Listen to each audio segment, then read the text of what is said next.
In 2011, Sonic the Hedgehog celebrated his 20th anniversary. For many franchises, milestone anniversaries often meant a nostalgic celebration, a collection, or even just a new game. But for Sonic, Sega wanted something bigger. Sonic Generations wasn't just another entry, it was designed as both a love letter to the fans and a chance to reconcile with the series' rocky past. Today, we're looking back at how Sonic Generations brought 2 decades of history together and why it remains one of the most beloved Sonic titles to this day. By the late 2000s, Sonic was in an identity crisis. After Sonic Adventure and Adventure 2, Sega experimented, sometimes successfully, other times not so much. Sonic 06 damaged the brand's reputation, but Unleashed introduced a new boost gameplay style, and Sonic Colors refined it into something fans were warming up to. Generations was Sega's chance to finally unify the series' fractured fanbase, classic 2D fans, modern 3D fans, and everyone in between. The story of Sonic Generations is simple but effective. Kind of. A mysterious being known as the Time Eater scatters Sonic's history across a blank void, trapping his friends in frozen time. Classic Sonic pulled from the past teams up with modern Sonic to restore their worlds. It's lighthearted, charming, and most importantly, it sets up the ultimate excuse for revisiting iconic stages from across Sonic's 20-year legacy. The biggest hook was dual gameplay. Each stage is split into 2 acts, one for Classic Sonic and one for modern Sonic. Classic Sonic recreates the feel of his Genesis-era roots, with side-scrolling platforming, momentum-based physics, and reimagined level designs, and a broken-ass spin dash. Meanwhile, modern Sonic uses the boost formula pioneered in Unleashed and refined new colors. Fast-paced, forward-facing action with branching paths and spectacle-driven set-pieces. For the first time, Sega wasn't trying to reinvent Sonic. Instead, they polished what worked best from his past and present. Generation spans 3 eras, Classic, Dreamcast, and Modern, pulling one stage from each major title. Green Hill Zone makes its unexpected return, but seeing Dreamcast era levels like City Escape reimagined in HD or the chaos of Crisis City from Sonic 06 rebuilt into something actually fun gave fans both nostalgia and surprise.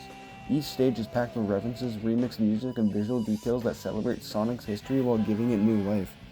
The game also features rival battles with fan-favorite characters like Metal Sonic, Shadow, and Silver, as well as bosses including Perfect Chaos and Death Egg Robot.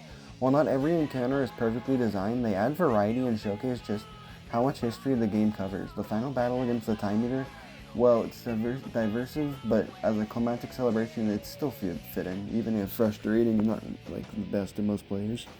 I'd actually go as far to say as it's my least favorite boss fight in Sonic in its entirety.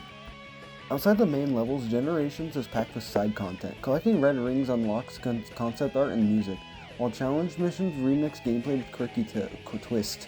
Almost every major Sonic character makes a cameo. Even if they don't get much dialogue, it's the kind of fan service anniversary titles are made for. And it worked. Fans felt acknowledged. Generations was a critical and commercial success. It showed that Sonic could thrive by embracing his legacy rather than ignoring it. For many fans, it's still considered the best modern Sonic game, striking a balance between nostalgia and innovation. The PC version in particular kept the game alive for years, with an active modding community adding new stages, characters, and even entire overhauls. Sonic Generations wasn't just a 20th anniversary title, it was a statement. It reminded the world why Sonic mattered, celebrated his past without apology, and paved the way for future entries. I mean, what's the last time before Shadow Generations, that you were going to see Sonic acknowledge Sonic 06? Over a decade later, fans still look back at Generations as the moment Sonic rediscovered his speed. And for the franchise built on moving fast, sometimes looking back is the best way to move forward. But now let's talk about Shadow Generations. If Sonic Generations was Sega's way of celebrating Sonic's 20th birthday, then Shadow Generations was something different. Announced over a decade later, this 2024 release was less about nostalgia for the whole franchise and more about honoring one character's lasting impact. Shadow the Hedgehog has always been one of the most diverse figures in Sonic history, loved, hated, but never ignored. And for his 20th anniversary, Sega gave him his own Generations treatment, reintroducing players to both his past and his future. Shadow first appeared in Sonic Adventure 2, quickly becoming a fan favorite with his darker tone and tragic backstory. But Sega struggled to pin down what made him work. Sonic Heroes and the infamous 2005 Shadow the Hedgehog game experimented heavily, from brooding anti-hero to full-on gunplay. Shadow's popularity never faded, but his identity was inconsistent. Shadow Generation set out to fix that, giving players a definitive celebration of what Shadow was, is, and could be. Shadow doesn't have a classic version like Sonic does, but he does have the 2 different gameplay styles like Sonic does. Shadow's first act actually plays like Sonic Generations' second act, playing in a 3D perspective, while his second acts are more like classic Sonic, playing in a 2D perspective, having different camera shots, and never really can really make it feel boring. It's more of a 2.5D kind of gameplay style, and it really like hooks the mark there. Shadow's moves from the start are very much similar to Sonic's 3D gameplay. He has his signature boost, but moving a little bit slower because his Shadow Generations is built off the Frontiers engine. His homing attack though is a little chaos control vanish that you can actually use to go through different like electrical gates if you're using an enemy that's behind one. You also start off with Chaos Spear that stuns enemies, and if you have enough of the gauge filled up, you can perform a chaos control that stops not only everything around you for 5 seconds, but also the in-game clock. Very useful for speedrunning tactics. This mixes gameplay very similar to Sonic's, but has its own feeling that gives him his own little twist on Sonic's gameplay with abilities from his own lore. Shadow has zones from both his past and his future. His first zone is Space Colony Arc, and it feels very similar to both Final Chase and Final Rush, being a combination of both in a way, even seeing some different things between his two acts that reflect on both. Midway through his Act 1, Black Doom comes and takes us to a corrupted radical highway, which is, this happens a lot throughout the entire game. His next stage is Rail Canyon, being very accurate to his Sonic Heroes version, except for obviously you're by yourself. But also there's plenty of little speedrun tactics that I found out here, like being able to Chaos Spear glide across a bunch of things. But this is also where I discovered that the Chaos Control also like stops your timer as well. But this is also another one of the zones where you get taken to that corrupt conversion of Radical Highway. And honestly, it gets a little annoying at some point because you just want to play Shadow's like classic levels that he goes through. But what can you do? But that's all for Rail Canyon. Shadow's next stage is Kingdom Valley, and it's actually really interesting because he actually wouldn't remember Kingdom Valley, and it even acknowledges that from one of the boss fights I'll talk about later. But Shadow's little sorry, we're still talking about Kingdom Valley.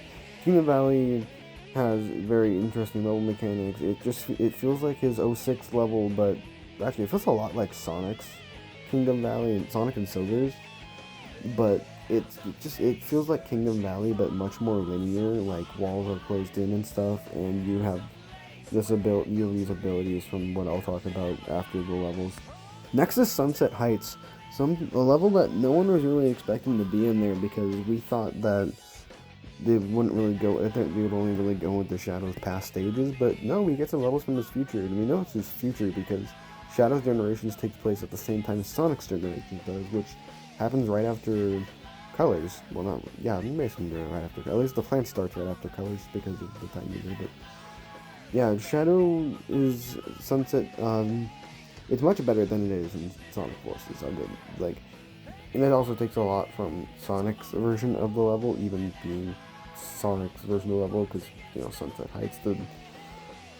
But Shadow gets Death Egg Robot cutscene midway through, along with a little part where they're kicking up rocks, and if you activate a Chaos Control, you can actually get to a higher route. Very good for speedrunning. And his Act 2 seems like the place is much more destroyed, and like the Death Egg robots are really taking over. This is another one of those levels that has that Doom taking you to Radical High. But interesting that Kingdom Valley didn't, and the next stage that I'm also about to talk about next also doesn't. But also next stage is the final, basically the final stage of Shadow's main story. So it's very short, just like original Sonic Generations, and Sunset Heights being one that we never really got a good look at. I'm kind of sad that it's the one that got another Radical Highway thing. I mean, you play just as much as you would in the original Sonic Forces and boom, Radical Highway. But, and that's all for Sunset Heights. His next stage is Chaos Island, being very interesting because Shadow never actually goes here. But the working theory for me is that since in Sonic Frontiers, if you walk around long enough, sometimes Sonic will comment saying random things, and one of his things is saying that I even wish that like Shadow would give me a hand right now or something. And what we know from Cybersace is that it pulls from Sonic's memories, And he has such a vivid memory of Big the Cat that he can appear there. And you would imagine this springs around. And I think that's why Shadow was able to be here on Chaos Island during Events of Shadow Generations. Because Sonic, it's a place that Sonic thought about him there. And it also takes place during Sonic Frontiers, it seems, because at one part of Shadow's level in Chaos Island, when he's on a rail, and if you're an average player, you'll be around like the 50-second mark, and the volcano explodes, which means Sonic had to have just done the casino and is about to go fight the knight. What I want to talk about next is the powers that Shadow gets during this game and the people that he interacts with. He gets these powers from Black Doom, what are called the Doom powers, and in order of how you get them, you get the Doom Spears, which is just it's like the upgraded Chaos Spears that allows you to lock onto 5 things at once. You get Doom Blast, which is a little like combo kick that you can fling enemies into other things at the end of it. You kind of just kick them towards something, and you can also, and then you vanish right to them after the attack is done. You get Doom Surf, which is a little like manta ray made out of like black goo that Shadow rides across water so that he doesn't drown.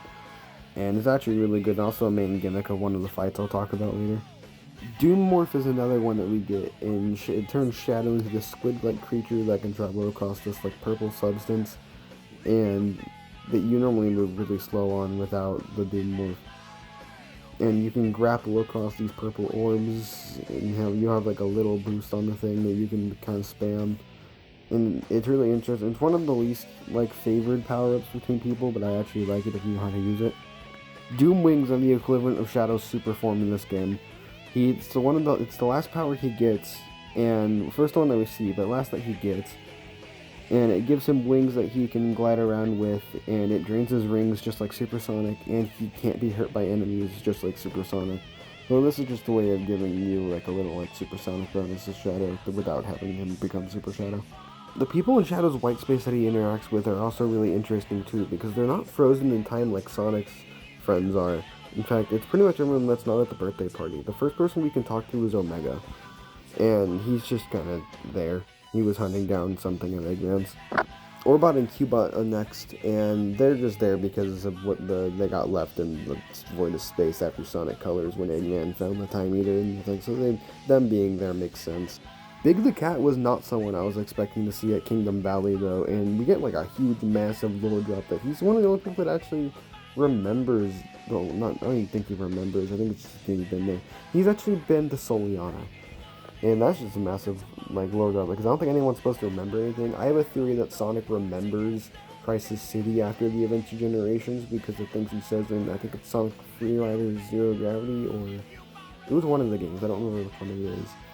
But it's after Generations that he says something to Silver that wouldn't make any sense unless Sonic remembers it, and Silver clearly doesn't in that game either. His response is like, no.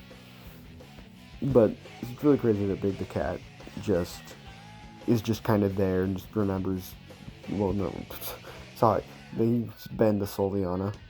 We see Gerald and Maria Robotnik at Sunset Heights, though, and they seem to be pulled from the past from the Time Eater, and I don't even know if they were just from the Time Eater, because once Doom is defeated, they also vanish.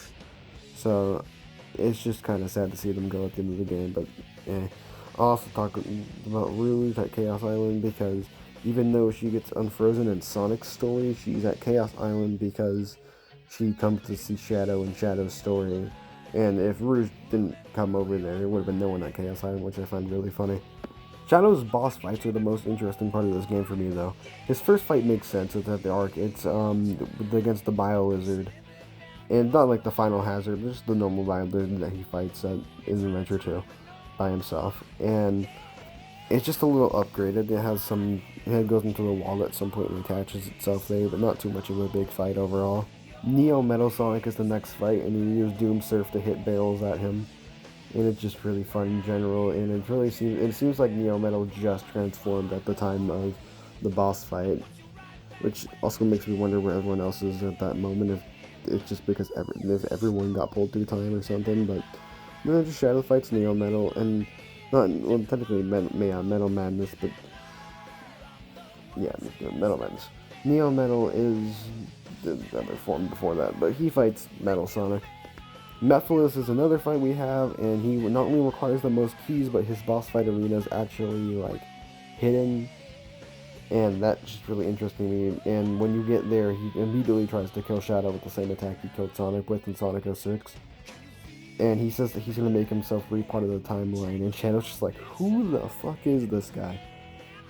And I think that just angered Mephiles more, but Mephiles clearly remembers 06, or at least that he's supposed to be somewhere in the timeline. And that makes this fight really lore relevant, and I wonder if it actually makes Shadow remember 06 at all of any kind, because he went through Kingdom Valley and fought Mephiles, but I don't know if that would reawaken a memory into him. I don't even know if it actually did with Sonic, or Sonic was just spouting some fucking nonsense or something. But I really like Shadow's boss fights and how they have such lore meaning. His last fight is against Black Doom, but before it even happens, the world transforms into like a giant red sky and like a red filter over everything, and it's called the Doom Zone. And that's also where Shadow gets his wings. But we also play through 2 acts of Radical Highway before fighting Doom. And he has this whole new transformation. It's just, you fight it as Shadow with the Doom wings, and you have to keep your rings up, and it's just really fun in general. One of my favorite. I liked it more than the Time Eater boss fight, so it's really interesting to me. And at the ending of the game, Shadow like flies with Rouge to go swap the yellow Chaos Emerald that Sonic has, because Shadow gave Sonic took the fake one from Shadow, to go swap the real one, and Shadow lets out a single tear as he's leaving because he just saw Maria again. Shadow also has challenge gates that are actually required to complete all of them before beating the game. And it's the same thing as Sonic Generations, just a few more twists on like do this thing in a certain amount of time. But Shadow also has collectibles, but they're found in boxes around the place that you can unlock by grabbing the pieces for them in Shadow stages, including his challenge stages. You can also collect pieces of Jared Robotnik's journal, which you also got a copy of if you got the Day 1 edition of the game or any other version of the game. I think the deluxe version also has it. And the last thing you can collect is these little spaceship parts that actually make, like, you can give the Orbot and Cubot that have them make this like little like cuckoo clock. Really funny that you think you're gonna build like a spaceship or something, and it's just like not there. That's all I really have to say about Sonic Shadow Generations, really. It's just a great game overall, a great remaster on the Sonic Generations side of it. Shadow Generations is an amazing step in the right direction. You can argue it's an absolutely banger game. And I want to see more games with Shadow in him. Especially if he gets to keep the Chaos Speeder ability in his gameplay. It really spices it up a lot for me. This has been my retrospective and review on Sonic Shadow Generations. Thank you all for watching. This has been DV Neo here, and I'll catch you in the next one.